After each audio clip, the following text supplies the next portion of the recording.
জাহাপানা, আজকে হঠাৎ আপনাকে এত চিন্তিত মনে হচ্ছে কেন? চিন্তা করবো না? আমার অধীনস্থ একটা ছোট্ট অঙ্গরাজ্যের ক্ষুদ্র রাজা কৃষ্ণচন্দ্র, আর তাকে বাগে আনতেই আমার কাল ঘাম ছুটে যাচ্ছে।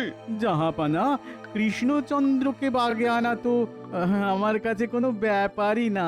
ওসব আমার বাঁ হাতের কড়ি আঙুলের কাজ। কিন্তু পথের কাঁটা হচ্ছে রাজসভার পালের গোদা গোপাল।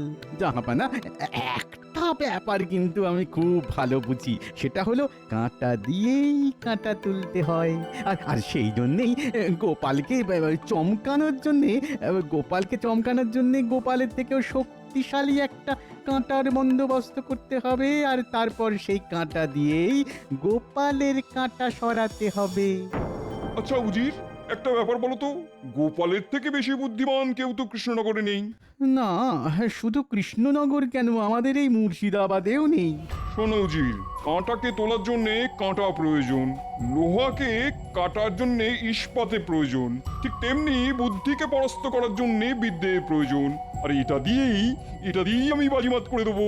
কিন্তু তার জন্যে তো একজন প্রকৃত বিদ্বান লোক প্রয়োজন। লোক আমার চেনা আছে। আমার মামা শ্বশুরের বড় ছেলে বিদ্বান ব্যক্তি, সে দেশের দক্ষিণ প্রান্তে থাকে, তাকে ডেকে আনার ব্যবস্থা করো। যথাজ্ঞা জাহাপানা। আরে দূর দূর দূর, এই কটা জ্বালানি দিয়ে কি এত কিছু রান্না করা সম্ভব নাকি? ধুর। আর এদিকে আবদার করাচ্ছে ভাত হবে, ডাল হবে, ডিম সেদ্ধ হবে। কি হয়েছে কি? ভর সন্ধেবেলা ওরকম নাকি কান্না কাঁদছো কেন? কাঁদবো না? তুমি তো শুধু বলেই খালাস।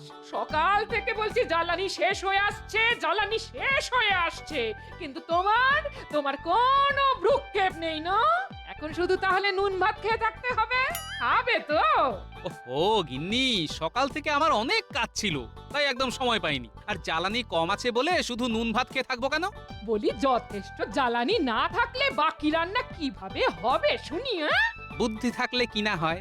শোনো, তুমি একটা কাজ করো, চালগুলো হাঁড়িতে বসানোর আগে বেশ খানিকক্ষণ ভিজিয়ে রাখো, আর কয়েকটা গোটা গোটা করে আলু ছুলে রাখো, আর দুটো ডিম ভালো করে ধুয়ে হাঁড়ির ভিতরে দিয়ে দেবে, আর হাঁড়ির ওপরে একটা বাটিতে জলের মধ্যে ডাল সেদ্ধ করতে দেবে। ব্যাস, হয়ে গেল ভাত, ডাল, আলু সেদ্ধ, ডিম সেদ্ধ, আর সাথে নুন আর গাওয়া ঘি। পুরো অমৃত।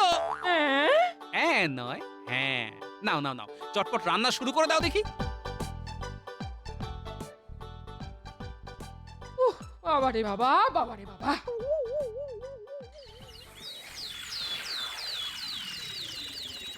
কি গৌজির, আরে কি খবর হলো?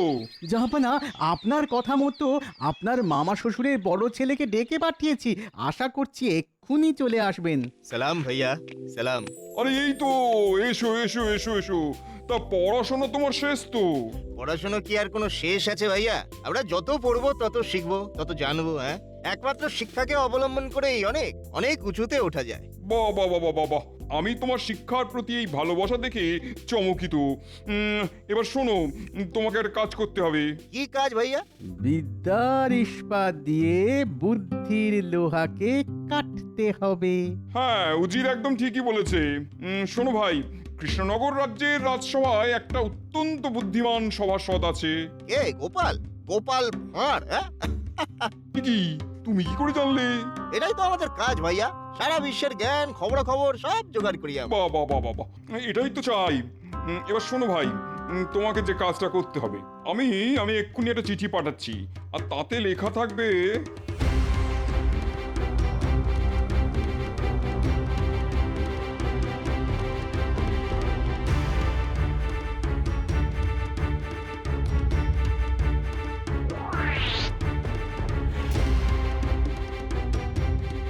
মহারাজের জয় হোক।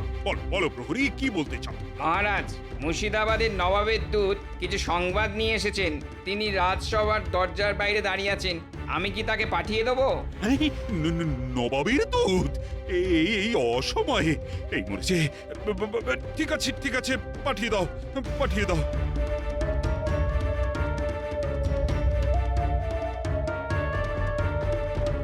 প্রণাম মহারাজ। এবার বলো, নবাব বাহাদুর কি সন্দেশ দিয়ে পাঠিয়েছেন? মহারাজ, আমাদের নবাব বাহাদুর আপনার জন্য একটি চিঠি লিখে পাঠিয়েছেন। চিঠি? তা তা কি আছে এই চিঠিতে? পড়ে শোনাও দেখি। আচ্ছা মহারাজ, পড়ছি। প্রিয় কৃষ্ণচন্দ্র, আশা করি তুমি ভালোই আছো। আর তোমার এই ভালো থাকার কারণ তোমার খুব প্রিয় রাজসভাসদগণ, যারা এক একজন এক এক কাজে খুব পারদর্শী, কিন্তু তারা কতটা শিক্ষিত সেটা আমি জানি না। আমি বাংলার নবাব, আর তুমি আমার অধীনস্থ একটা ছোট্ট রাজ্যের রাজা। তাই আমি জানতে চাই তোমার রাজসভাসদরা কতটা শিক্ষিত। সেই জন্যে তোমার সামনে একটা শর্ত ছুঁড়ে দিচ্ছি। আমার মামা শ্বশুরের বড় ছেলে বেশ বিদ্বান ব্যক্তি। তার মতে শিক্ষাকে অবলম্বন করে অনেক উঁচুতে ওঠা যায়। তাই তোমার রাজসভায় যদি এমন কোনো শিক্ষিত লোক থেকে থাকে যে ওর থেকেও উঁচুতে ওঠার ক্ষমতা রাখে, তাহলে আমি কিছু বলবো না। আর যদি না পারে তাহলে আমি তোমার রাজ্য কেড়ে নেব। আগামী 1 মাস পরে আমি ওকে তোমার রাজ্যে পাঠাচ্ছি, প্রস্তুত থেকো। এই মরেছে, এটা আবার কি রকম গেঁড়া কল? মহারাজ, আমি কি এবার আসতে পারি? হ্যাঁ, তুমি এসো এসো।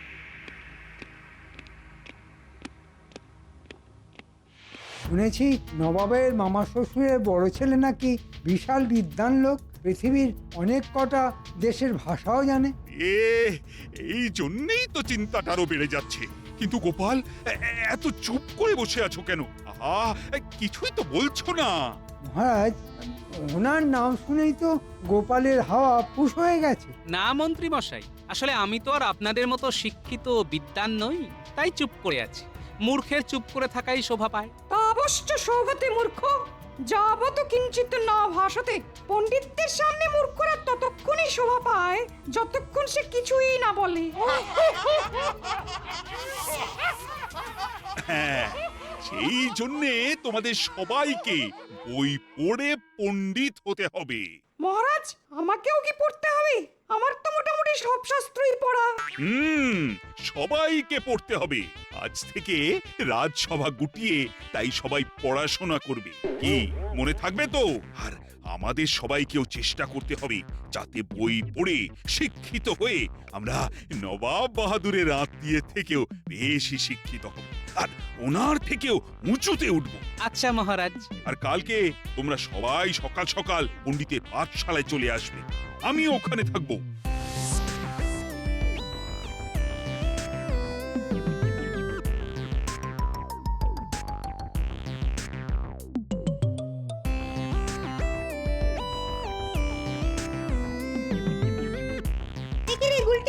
আজকে রাজসভার সবাই আমাদের পাঠশালায় আসছে কেন?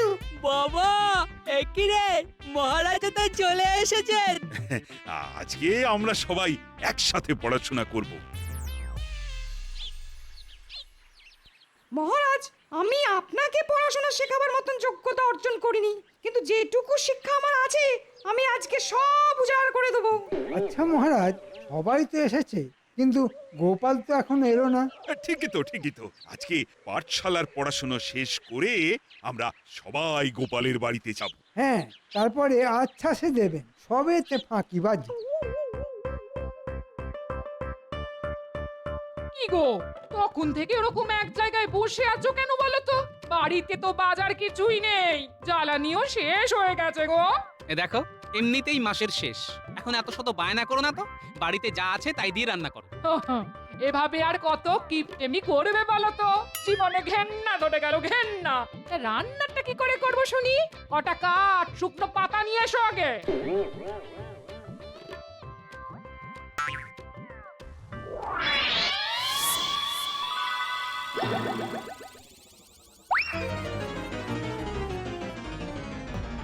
বুঝলে সভাসদগণ, আমাদেরকে অনেক শিক্ষিত হতে হবে, অনেক শিক্ষিত। হ্যাঁ মহারাজ, সেই জন্যই তো আমরা আবার ছোটবেলায় ফিরে গেছি, শিশুদের সাথে পাঠশালায় পড়াশোনা করছি। হ্যাঁ, আমাদের হাতে মাত্র 1 মাস সময়, আর এর মধ্যেই আমাদের সবাইকে তৈরি হতে হবে।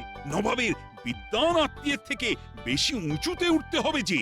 শোনো, আমি তাই সবার জন্য বিশেষ বই নিয়ে আশা করাবো। বিশেষ বই? কি রকম বিশেষ বই মহারাজ? হ্যাঁ, যারা যে কাজে পারদর্শী তাদের জন্য সেই বিষয়ক বই। মানে মানে মানে হ্যাঁ, ধরো সেনাপতির জন্য অস্ত্র শিক্ষা, তোমার জন্য বিজ্ঞানের বই, এই রকম আর কি। কিন্তু মহারাজ, আমরা না হয় বই পড়ে শিক্ষিত হব, বিশেষ বই নিয়ে আশা করাবে, খুব ভালো কথা।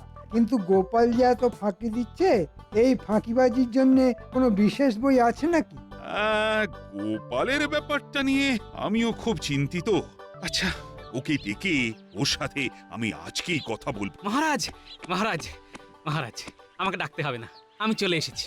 এই এই, এতক্ষণে তোমার আসার সময় হলো? কি করব মহারাজ, খিদের জ্বালা বড় জ্বালা, আমি অনেক বিপদের মধ্যে আছি। আপনার সাথে নিরিবিলিতে কিছু কথা বলতে চাই। নিরিবিলি কেন? আমরা কি তোমার শত্রু নাকি? মন্ত্রী, তুমি তোমার সব কথাতে ফোড়ন কাটা বন্ধ করো। চলো চলো গোপাল, রাজবাড়ি চলো, তারপর তোমার কি সমস্যা সেটা আমি শুনছি।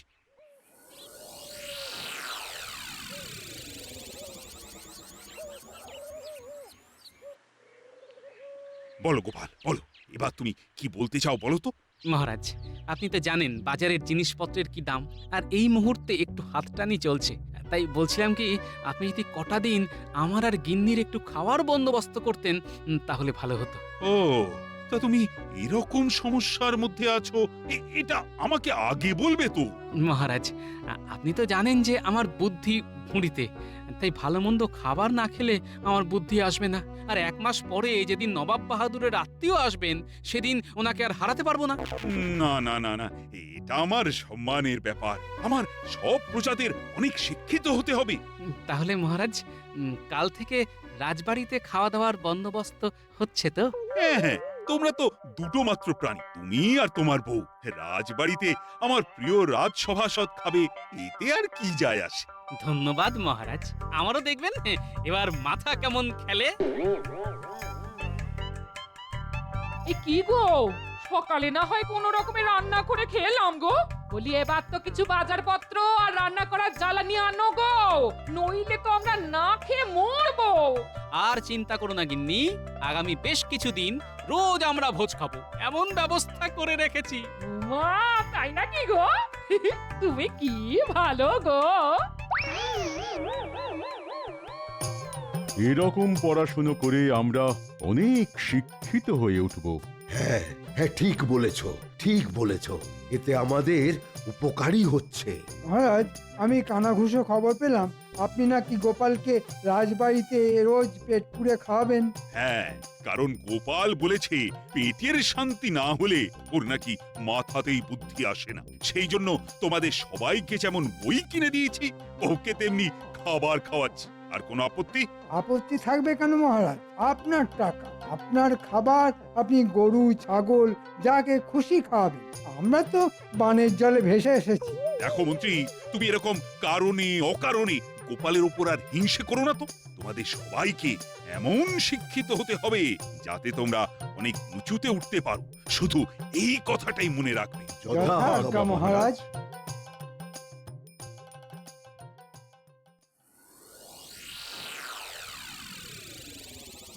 মহারাজ, 1 মাস তো হয়ে গেল, আজকেই তো নবাব বাহাদুরের আত্মীয়ের আসার কথা। হ্যাঁ হ্যাঁ, আজকেই তো ওনার আসার কথা। আর আমাদের পরীক্ষা দিতে হবে। উফ উফ, কি যন্ত্রণা। কিন্তু গোপালই তো এখনো এলো না। ও তো আপনাকে ঠিক আসল সময় ঝোলায়। কি ব্যাপার কৃষ্ণচন্দ্র, সব ভালো তো? এ কি, নবাব বাহাদুর আপনিও এসেছেন? হ্যাঁ, তা তো আসতেই হবে। তা তোমরা সবাই প্রস্তুত আছো তো? আজকে তো আমার এই বিদ্বান ভাইয়ের কাছে তোমাদের পরীক্ষা দিতে হবে। হ্যাঁ, আমরা সবাই প্রস্তুত আছি। জাহাপানা, সভাটা যেন একটু ফাঁকা ফাঁকা লাগছে। বাট হতচ্ছাড়া গোপালটা এসে এখনো পৌঁছায়নি। তাহলে তো লেটা চুকিয়ে গেল। কি কৃষ্ণচন্দ্র, আমাদের জন্য একটু বসার ব্যবস্থা করো, নাকি ভয়ের চোটে সেটাও ভুলে গেলে?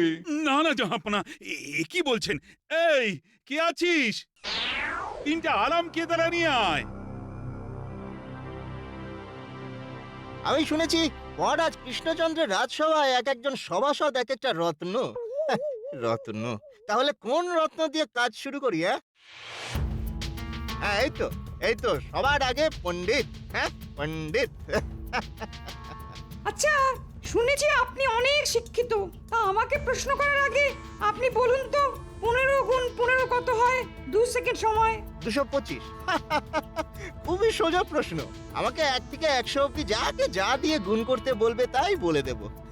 এবার তুমি বলো তো 99 গুণ 97 কত হয়? 3 সেকেন্ড সময়। বলো বলো। 99 এর সাথে 97 মানে মানে 9603। সাধারণ গণিতই জানে না আবার পণ্ডিত, হ্যাঁ? আপনি যতই বই পুঁথি পড়ে থাকুন না কেন, আপনি আমার উপরে উঠতে পারলেন না। আচ্ছা আচ্ছা, এবার মন্ত্রী মশাই, আপনি তো রাজ্যের মন্ত্রী, হ্যাঁ? সব রাজ্যের সব খোঁজ খবর আপনি রাখেন।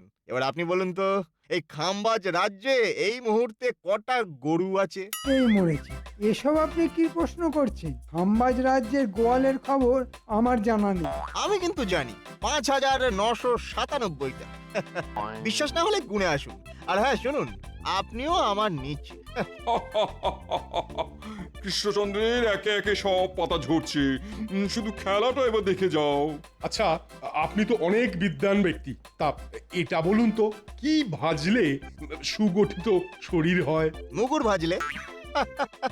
কি সোজা প্রশ্ন, হ্যাঁ? তা এতই যখন আপনি স্বাস্থ্য সচেতন, তাহলে এটা বলুন তো, মানুষের শরীরের মধ্যে কটা হাড় থাকে? জানি পারবে না, 206টা। এবার বিজ্ঞানীর পালা। আগে আমি আপনাকে জিজ্ঞেস করছি, বলুন তো সব থেকে হালকা বায়ু কি? হাইড্রোজেন। এটা দাহ্য বায়ু। আমি সব জানি, তাই আমি আজ জ্ঞানের শিখরে। পড়াশোনা করে কেউ আমার থেকে উপরে উঠতে পারবে না, কেউ না। আর তুমি বলো তো বিজ্ঞানী, হ্যাঁ? জলের মধ্যে তো হাইড্রোজেন আর অক্সিজেন, এই দুটো বায়ুই থাকে। একটা দাহ্য আর একটা আগুন জ্বালাতে সাহায্য করে। তবুও আগুন নেভাতে জল ব্যবহার করি কেন? এই মরেছে, এ আবার কেমন প্রশ্ন? এসব তো কোনোদিন ভেবে দেখিনি। মূর্খ মূর্খ মূর্খ সব। জানি জানি পারবে না। কারণটা হলো, যখন জলে অক্সিজেন আর হাইড্রোজেন দুজনের পরমাণুগুলো যুক্ত হয়ে একটা অণুতে রূপান্তরিত হয়, তখন তার পারমাণবিক গুণ লোপ পায়।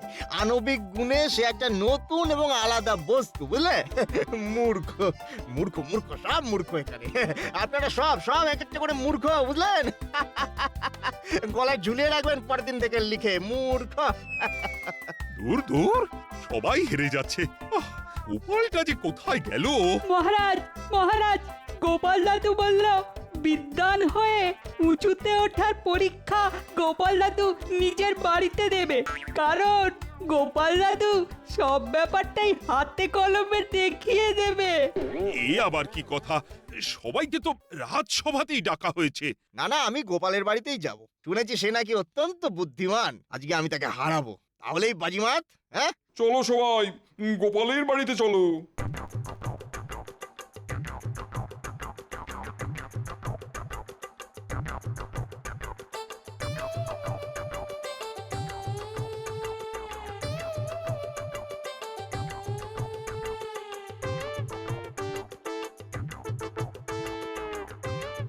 বাহ, এই তো আপনারা সকলেই চলে এসেছেন।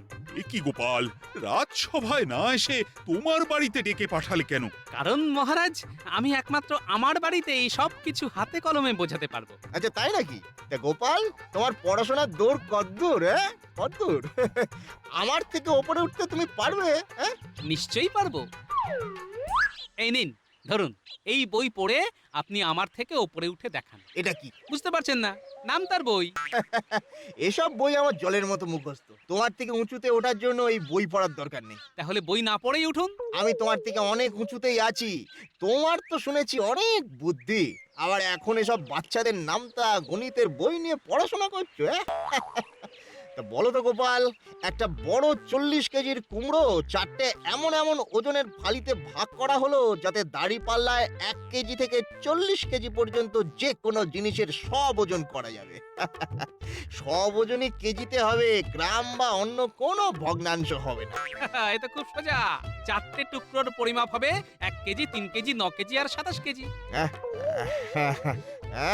হ্যাঁ, তুমি এটাও জানো দেখছি, কোনোভাবে জেনে ফেলেছো। এরকম সবাই করে। আচ্ছা ঠিক আছে, এই টুকরোগুলো দিয়ে তুমি 20 কেজি কিভাবে করবে? 20 কেজি? এটা সোজা। একটা পাল্লায় 27 কেজি আর 3 কেজির ফালি রাখবো, তাহলে হবে মোট 30 কেজি, আর অপর পাল্লায় 9 কেজি আর 1 কেজির ফালি রাখ। তাহলে কত হলো? 10 কেজি।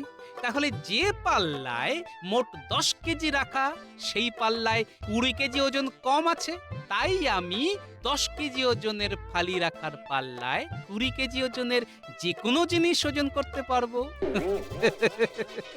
বাবা, আমার নাম হলো গোপাল ভাঁড়।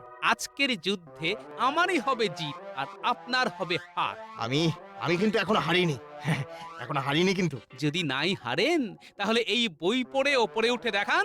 চিঠিতে নবাব বাহাদুর লিখে পাঠিয়েছিলেন, আপনি অনেক শিক্ষিত, আমাদের মধ্যে যদি কোনো রাজসভাসদ আপনার থেকে উঁচুতে উঠতে পারে, তাহলে নবাব বাহাদুর কিছুই বলবেন না। হ্যাঁ, বলা হয়েছে তো। এসব শিক্ষিত হয়ে ওপরে ওটা কি দেখানো যায় নাকি? আলবাত যায়, এই দেখুন।